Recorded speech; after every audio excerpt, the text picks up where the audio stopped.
are live. Kenny calling in from the land. Do you call it the land?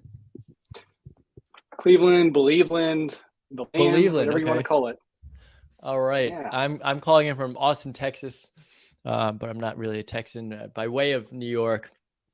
But we'll have we'll have some people here and interested because I think your background speaks exactly to a lot of what we're focusing on in terms of SEO strategies, paid ad strategies, focus on e-commerce. And before we even start, I'm just curious to hear like hey Paul, how are you doing? And Paul, by the way, where are you from? You are a stalwart. You've appeared in everyone. Would love to hear a little more of where you're calling in from.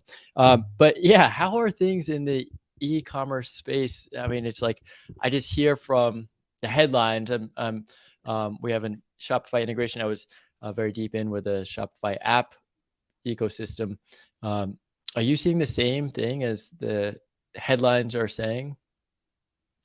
As far as like deep integrations with different AI tools and everything, or no, more so like, okay, like the economic toll, maybe a pullback on spend, maybe a pullback on ad spend with rising CACs and yeah, just kind of like challenges across the board. Yeah, we're seeing some constraint there. I primarily focus on more of small, medium-sized business. I really like working with, kind of the $1 to $10 million space. And I'm seeing quite a bit of not just pullback from clients, but they're seeing constraints and feeling some tightness in the different markets too. So like I'm in some cookware space, automotive space, it really depends on the type of market. I am starting to see a pullback quite a bit. Rates are getting hiked up a little bit more. People are feeling pressure from different SaaS tools and prices increasing across the board there. It's just a very weird time right now. And so we have to get creative in a lot of marketing stuff. Yeah, totally. And I think that actually falls right in line with like weird time, but then those constraints, those financial constraints or creative constraints might just bring up new opportunities in this world of AI. Especially I think for SaaS brands that might do a lot of like agency related work. So they might have lean operation skeleton crews inside. So to like scale with AI is incredibly important because all of a sudden like you're not necessarily sacrificing on the quality, but you're getting a lot in terms of the same output if you're using your systems smartly. Right. So yeah, Paul, we will definitely get into some e-commerce SEO and content. But yeah, let's just get started, Kenny. Just to start, can you briefly describe your journey into digital marketing and what drew you to specialize in SEO and paid strategies? So I've been in e-commerce and digital marketing for over a decade. I got my start working as an intern for Toyota on the industrial side. So I was at a forklift dealership here in Cleveland. I ran the marketing for the state of Ohio. Back then when I started, 95% of their budget was golf balls and t-shirts with their logo on it. And so I was part of a transformation in the material handling industry where we really pushed a lot of, marketing automation in the B2B space. And so I hired and I fired a lot of different agencies because material handling is a very complex industry and it wasn't sticking very well with a lot of these agencies, and we had some tension there. So I ended up building out our own programs and, kind of grew from there, moved over to their corporate headquarters and kind of jumped into their global e-commerce program. And I was at the headquarters for a few years. And lo and behold, my wife and I were planning to start a family. We wanted to move back home to the land, be closer to family, be around a good, strong support system. Not that we didn't have one where we were at. It's just, family is a lot to us. It means a lot. And so we moved back home and, I wound up at a couple different companies. I worked in the automotive manufacturing space. I was part of an umbrella company that manufactured automotive parts for engines in race cars and like off-road vehicles, which was really cool. And then I wound up at Sherwin-Williams for a few years on the IT side of e-commerce and digital marketing. And so my background's been very, very dynamic. I never truly had a specialty in e-commerce or email or any of these different areas. It's just along my journey, I've hit multiple touch points and just kind of continued to add to that skill set. And then over the last couple of years, when I moved back home to Cleveland, my network decided to tap me. It was like, oh, you worked for Toyota, and now you're working for Sherwin-Williams, and what are you doing in e-commerce? And that turned into side gig and freelance work, and it kind of grew bigger than side gig. And it was a little bit smaller than an agency. And Nice. And yep, City Digital is born. exactly. And so it was part-time for a few years, and then this past January, I rolled out full-time, running my own business, building up the infrastructure. And so AI and automation and technology is really at the core of me, not just scaling my own business, but leveraging that for my clients too, and getting them really good quality output.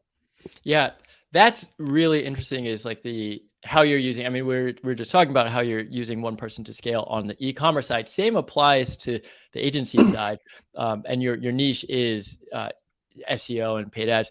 But can you explain a Yep. little bit of like some of your go-to use cases of how you're using AI to scale your team? And just so I'm clear, I did check on LinkedIn. It seems like you have like 3 team members at Forest City. I do. So I've got I've got 6 contractors nearby that help across the execution, and then 2 other team members as part of the group as well. So we have a pretty well-rounded background, not just on the tactical execution, but we think more strategically because we're working with small, medium-sized businesses. They usually don't have dedicated marketing people. It's usually the owners or some executive level person also overseeing marketing. And so our whole objective is to be an extension of their team. So strategy is a very important part of what value we bring to our different clientele. Yeah. Okay. So are you leveraging like AI tools for the strategy part? Yes. We leverage AI for almost every aspect of our business, AI and automation, whether it's through Zapier or using it to strategize and do research and kind of just frame up. I mean, we could even use it for a content strategy to get us a basis of 50 or 60% there, and then we take that and we put it into our framework, and we kind of add some of our different spices, so to speak, and we make it our own. Yeah. How about the Zapier plugin? Is that something that you're using a lot? This past week and a half, 2 weeks, I've really been, playing. I've got all of our our AI tech stack built into it, and we're testing different use cases through Slack and our PM tracker, and all of these different tools that we're using. So TBD, but we're still figuring out how to really scale that up. Yeah, I agree. I think like Zapier is going to be the hub, especially for marketers in terms of AI and automation. And I think like with the plugins and integrates with over 5,000 apps, it's a limit of your imagination in terms of how you're actually using it. But I think that there's a steep learning curve, and I'm also trying to wrap my head around how Zapier can kind of like be the connecting points between different apps for, say, content curation or keyword research or content planning or social media creation. I mean, there are just so many different verticals. And I think I was listening to a podcast earlier about automating busy work. It's on the SaaS podcast with Omar. I forget his last name. But what's really interesting is basically like he's explaining an automation flywheel where you're basically spending a week identifying how you're going to be using your time, how you allocate your time, where you might be spending your time on repetitive tasks or just tasks that are manual but can be automated. Then from there, you're kind of dividing and delegating. All right, what SaaS tools, what no-code tools can I use to actually do this? Then you're kind of trying it, then you're refining it. And it's always going to be an iterative process. But once you start documenting, which is as kind of like the foundation of automation, then not only are you able to identify where you have areas of like arbitrage, so to speak, but also when things break, which they inevitably might, you can kind of like backtrack and say, okay, this is the challenge. That's all to say, I think you are on a great path with AI and automation. I'm starting to see some AI automation agencies pop up as well. Yeah, and it's funny because I'm part of some different business groups, just as like, part of the marketing partner in a referral program. And, I get, I get deemed as the AI guy now, which I'm truly not an AI expert. It's just something that I have to use to survive as an agency these days. It's so different. I mean, doing things the old way, by the old way, I mean 8, 10 months ago, is not the same as it was. It's not the same as it is today. And I mean, every 12 or 18 months, things are changing so dramatically.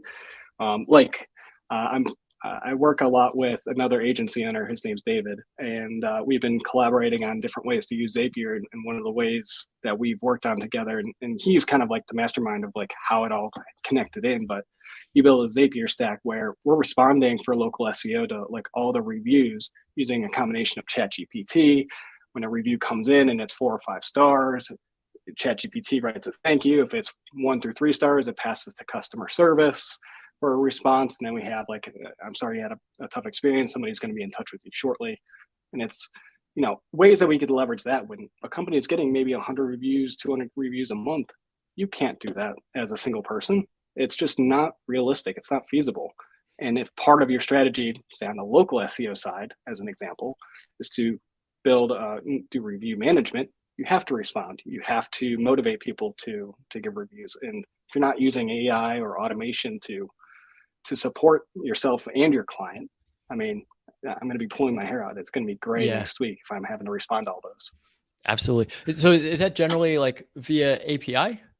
You have to do it with...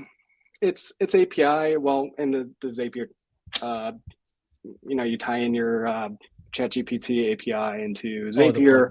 You connect in Google Business Profile. You can only do one location at a time, so you have to set up and duplicate that connection one at a time for each location. So, like I've got a client that's got 6 locations. I've got to set up 6 different Zaps for each respective location. Got it. Okay. So yeah, SEO is one of the big things that you focus on for e-commerce brands. Can you share some of like the ways that you're using AI to enhance your SEO, whether it's the keyword research or the strategy or the meta tags? And yeah, so I use I do it for 2 different paths for research. Usually I start with one route, which is more of the traditional. We identify seed keywords and we build a keyword list, usually through SEMrush is my go-to, Ahrefs, whatever tool you use. Build a keyword list there, pare that down and branch those out into different pillars that might make sense, or categories and clusters of keywords. And then I take that and we have a list of prompts that we do within ChatGPT. As an example, we frame out who the business is, their core categories, their core products, their core market. And we say, hey, this is all the information for now. Don't respond yet.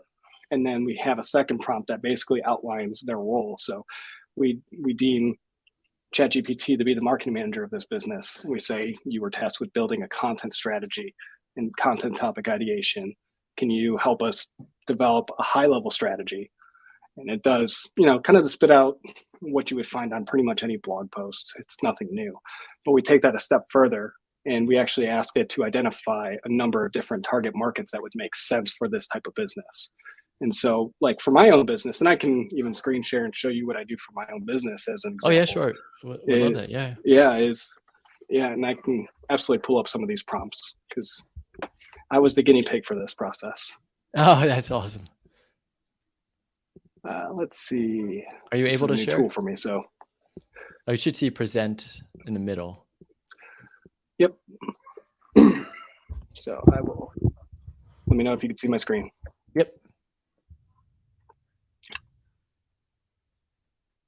So I have to go way back. So this was at the very beginning. So let's see if I've got. So this is an example of like what I would do for a client, as I was saying. Apollo Optics is an online retailer for aftermarket automotive parts. They focus on Ford Raptors, Ford Broncos. These are their popular brands, popular categories, but that's not what they're limited to. So that's the initial prompt. And then we would get into identifying that role. I'll flip over to mine, so I'm not giving away all my client stuff. Basically saying, you're the marketing manager of this e-commerce marketing agency. You're tasked with developing that blog strategy. And let me zoom in here. And it gives you, like I said, that high-level strategy, researching relevant keywords, develop content topics, content calendar, all that fun stuff. Again, I was testing stuff, but what I found was identifying target audiences for that e-commerce marketing agency. And it started outlining, e-commerce business owners, makes sense, marketing managers, makes sense. Small business owners that are not necessarily, e-commerce first could make sense. And so I started identifying some of these core categories that would be a good way to organize content around. And then I asked it, hey, can you develop multiple content topics for an e-commerce business owner? You're going to see the evolution of what our prompts actually are through this. These are not some of the main prompts, but develop some great ones, how to optimize your product pages for higher conversions, 5 ways to increase your e-commerce store's online sales, top e-commerce marketing trends. And so then I said, can you develop content topics for each target audience now?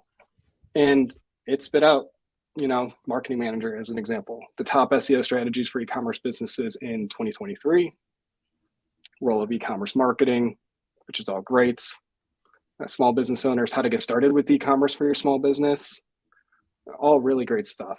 And then we got into trying to develop the calendar. And so Nice. Yeah. I asked it to do it. It was formatting it really funky. So I tried a couple different prompts. I also added B2B as a target audience. Trying to get to where I got it to organize into a table format. And this might not be the best one. As you can see, I have 100 and some different content topics, and I could show you the output on the blog. So I said, basically, create a table using the content topics and assign keywords to each of those respective ones. And it spit out a table for me. And that's when I learned it could start organizing this stuff into a table. Yeah. I mean, small thing there, but I might even say primary keyword, because it's giving you multiple keywords per row. And so that might be a little bit less usable, but like take that, import into SEMrush. Then you can kind of search by search volume per month. Take that, export, in priority. Maybe you're incorporating keyword difficulty, so you're going from lowest keyword difficulty up. And then there you go. You got your content queue for the next, however months in content at scale. Exactly. And that's what we started doing, was finding maybe a key seed word in those primary list of keywords to then assign a true keyword to how we want to target that new piece of content. And so, I'll scroll down to where we did more of the, here we go. So this is where I got into the SEMrush side. Rather than ChatGPT dictating the primary keywords, I did my seed keyword research in SEMrush, and I dropped those list of keywords here as an example to build out the content. And I basically said, okay, organize in a table around these core keywords what a content topic with context would look like with the target audience that would be assigned to it. And so now we're getting into, okay, here's my keywords. Here's the general content topic. It gave some context what the actual copy would be about, what target audience would make sense. And then again, I don't know why it was redundant with the primary keyword, but it is. But that's how we started organizing more of our content here.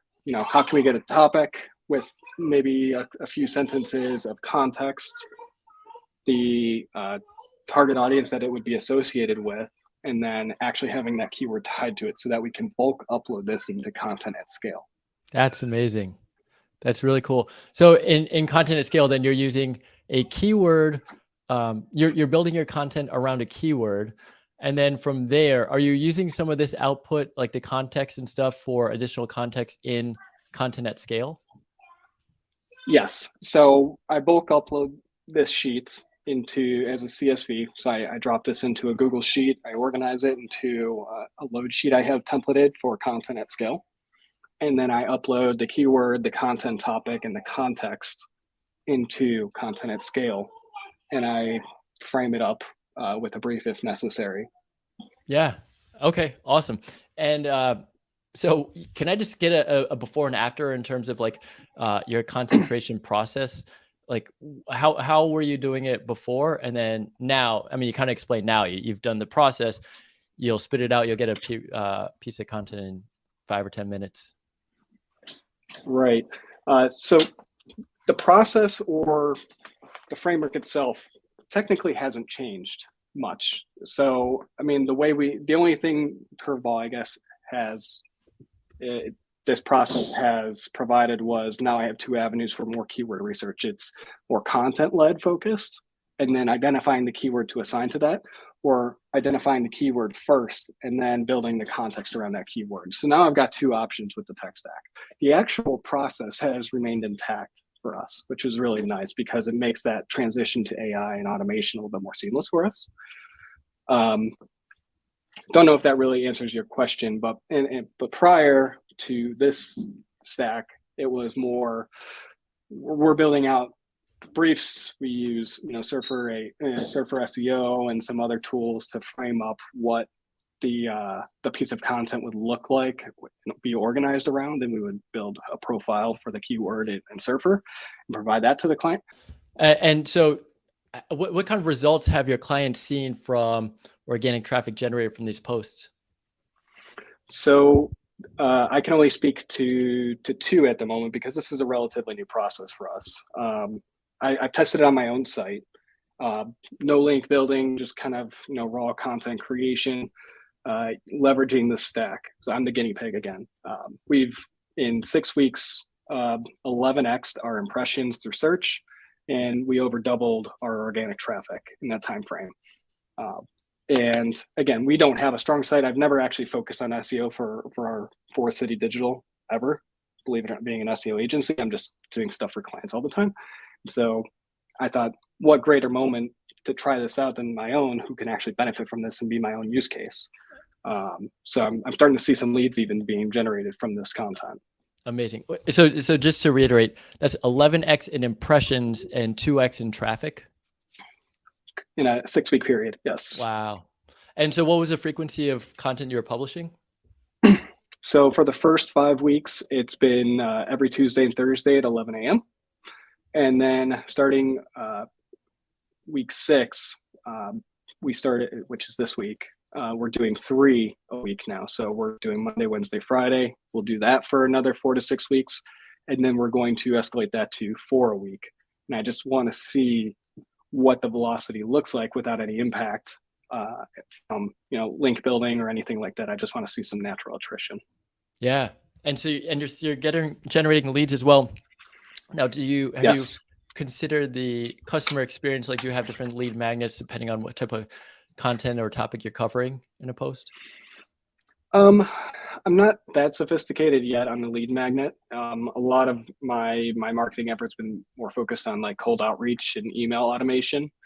So this is relatively new, but I am starting to work on different guides and stuff, what a lead magnet could look like, and then using that as part of my own SEO strategy. How can we drive somebody to a lead magnet and then use some email automation on the backside to convert them into a client on our side? Yeah. We're using, again, a very similar model for actually building out what those directories of topics look like around those different clusters, and then using a combination of Chat GPT to identify it, build out a structure for what that page looks like, and then submitting that to content at scale in bulk to create, maybe 20 or 30 pages at a time in a very structured and organized way that would identify that content. And then in turn, we would identify how we want to internally link into the catalog of the client, so the categories in the product pages, and see what that link equity or that search authority trickles down, and how it trickles down from content to catalog. You're taking basically a programmatic SEO approach. Like you're understanding there is a specific content or template that a customer would find most valuable. We're going to identify what those keywords are, cluster those keywords into topics, and then just kind of like crank out a lot of content in those in that template or framework. And then it's just kind of like a rinse and repeat deal. And with the content at scale, you're able to do that far faster than, of course, and far cheaper than finding somebody to write it out by hand. So yeah, this 100%. Is what I've been hearing from so many of the experts that we've had is it is about the idea and the strategy and the execution. The AI, of course, enables that. But a lot of people might be wondering like, well, what is the future of content if it's as easy as a push of a button? And I think you're proving with your approach that you have to be very strategic in how you're identifying the customer experience, and maybe working around regulations as well and using AI to your advantage. That's so cool. Yeah, I mean, it's I say this to everybody, including clients that are sometimes against automation or against AI, and it's not we're taking jobs away or taking responsibilities away from people. It's an enhancement of what you do. As soon as you see it as a tool or an enhancement to your capabilities, it's going to unlock so many different things. And so like this content that we're creating through content AI and all these other content tools that we use for AI, we use that for repurposing of all sorts of stuff into email marketing, even into our advertising efforts. What we do on the sites, what we do, even offline, a lot of this is being used. And so as soon as you see it as a way or a mechanism to, again, repurpose, reuse, and integrate into other aspects of your marketing effort, it just amplifies everything, because now you have content that goes with that catalog that you can merchandise in your different, email marketing strategies. Absolutely. Now, getting into a few of the questions, are you planning on using AI to create lead magnets? Yes. I've already started doing this for a couple of, I have some content creators I work with, which is great. So we're talking about even courses. So these are high visibility channels. They're very highly regarded in their field. So leveraging it to outline courses around very specific sub niches and content to help them organize their thoughts. So I'm using it for lead magnets on course creation. We're using it for buying guides as a lead magnet, especially for e-commerce. Buying guides are exceptionally important. Any type of merchandising around the product at a high level content. So if you're like a multi-brand shop, buying guides are going to be, or product reviews or comparisons or anything like that are going to be exceptionally important to your content strategy, because you want to be able to merchandise the brands that you carry and then be able to use that to internally link back to the catalog in the respective categories of brand or a certain product you're highlighting and talking about. That's right. So does that mean if you're talking linking, where you're like basically having internal links, so you're uploading it as a media file on, say, your Shopify site, so that Google identifies it as like an internal link? It's not like a downloadable PDF. Right. Exactly. It's usually like a gated page or an orphan page to an extent. And then we use that to link back into the site. Very interesting. Now, in terms of you writing content, plagiarism might be an issue. Do you also use Content at Scale's AI detector? Yes, I use the AI detection and plagiarism for every written post. Like we have thresholds that we hit, like 95% passing on the AI detection is our threshold. If we can't clean up, or if it doesn't sound natural cleaning it up within the new raw piece of content before we pass it over for further editing, we'll actually just add more to the content brief and have it rewritten. Same thing with plagiarism. If it's not 0%, we actually either we try to course correct or we just have it completely rewritten. Yeah. So you'll do a couple different ones then. Yeah. Okay. I'm trying to think of the name of the other detection tool and plagiarism tool we use. Originality? It doesn't come to mind, but yes, originality. That's it. Yeah. Cool. I'm curious to hear about your experiences with Toyota and Sherwin-Williams, and then how that plays into your day-to-day. I mean, obviously these are global brands, corporations. They must have their processes super dialed in. Downside is maybe they move a little bit slower, but like, what are you learning? What have you learned from your experiences there that still kind of inform how you work day to day? So I think of all of my experiences, Toyota's probably had the most impact. They're people and process above everything. So, when I interviewed even at their corporate headquarters to be part of that new e-commerce program, they didn't really hire or even interview me based off of my experience. It was more around my attitude and aptitude and willing to learn and dive in and take initiative. And so it was more cultural fit into how to make it go. Am I motivated and initiative? And so that's kind of what I'll look for. And they had a lot of different phrases. So when I was at Toyota, I went through Toyota Lean Management and some of the, we learned Kaizen process and continuous improvement. And I take that and I apply it to my everyday. So like even my own agency, it's there's a phrase that has always stuck with me, and it's called Genji Genbutsu, means go and see for yourself.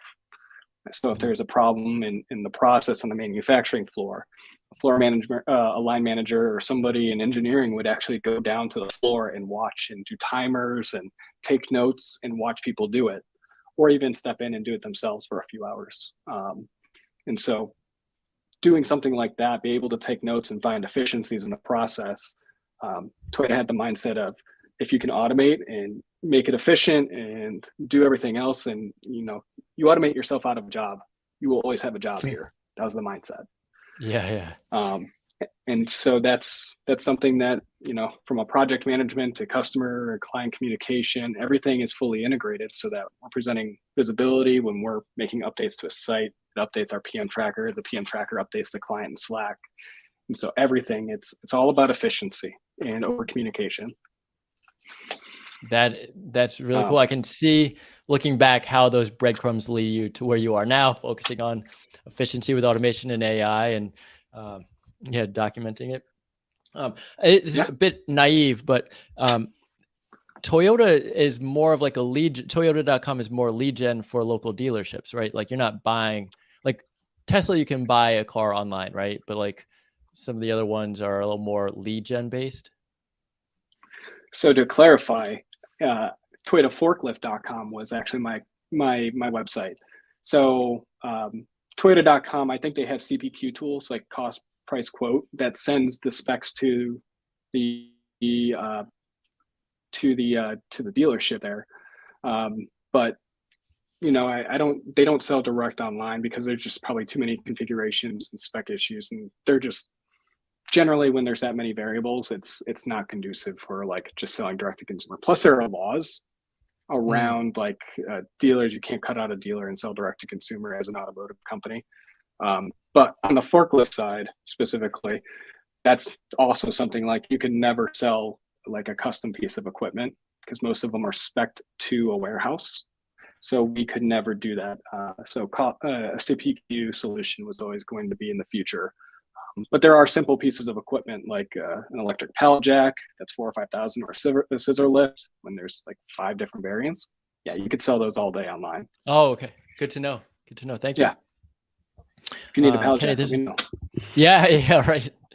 I don't foresee one in my future in this short term. This is so cool. Thank you so much for sharing it. I did have one question, maybe a little fun question. If you could wave a magic wand and you could do anything content at scale, like could help you in your process with anything related to content at scale, like feature wise, what would that be? Gosh, hold on. I was just talking to somebody about this morning, and I'm seeing if I could find my notes. I don't know I think they were on my. I have an AI note taker, so it's probably not my notebook. Actually. Oh yeah, right. So we were talking about with the WordPress integration. That's it. So in WordPress, there are different post types. So there's like the post section for blogs. There's the pages post type for like just content pages. But we were talking about like local SEO or like equipment or vehicle post types, and being able to direct content to their respective post type would be absolute killer. Because if it's a location page and we're building content for a specific location in content at scale, we want to push it to the location post type for pages. Does that make sense? Got it. So that's like a subset of posts, or is it a subset of pages?